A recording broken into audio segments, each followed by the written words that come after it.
Kenyans and other Christians around the world celebrated Easter Sunday the best way they know how, in church.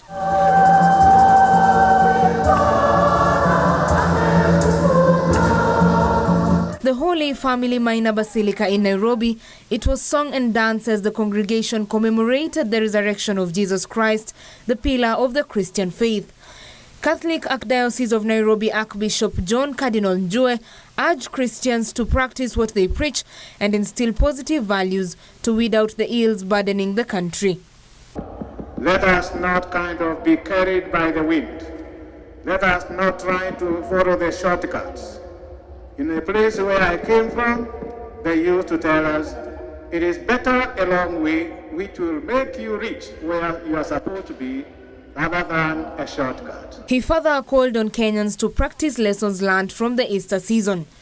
Let us not be followers of Christ, followers of God by formality or by name.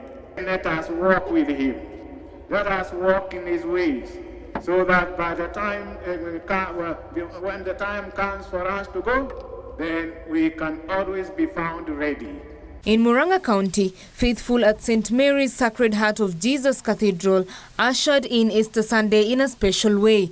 They celebrated Holy Mass by switching off lights and lighting candles, and only turned on the electricity at midnight to celebrate the risen Christ. Catholic Diocese of Murang'a Bishop Maria Wainaina calling on Christians who have veered off the faith to get back on track.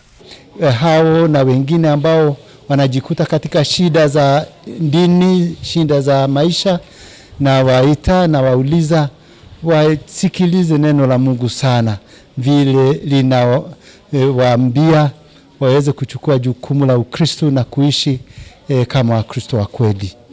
As Christians celebrate the resurrection of Jesus Christ, the pillar of the Christian faith, Kenyans have been urged to practice Christian values to ensure that they eradicate the evils that have rocked the country.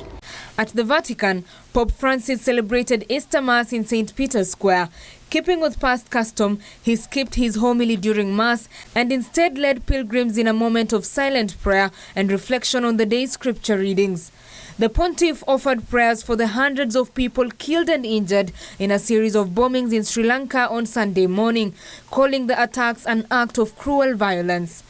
Afterwards, in his traditional Urbi et Orbi address, a blessing which goes out to the city of Rome and to the world, and which is given on Christmas and Easter, Francis said Jesus is alive and close to those in need.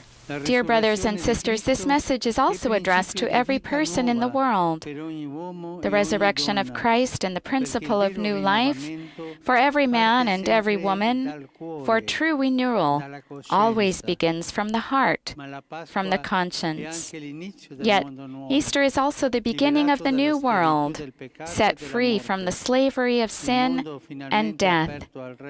Betty Kiptum, Channel 1 News.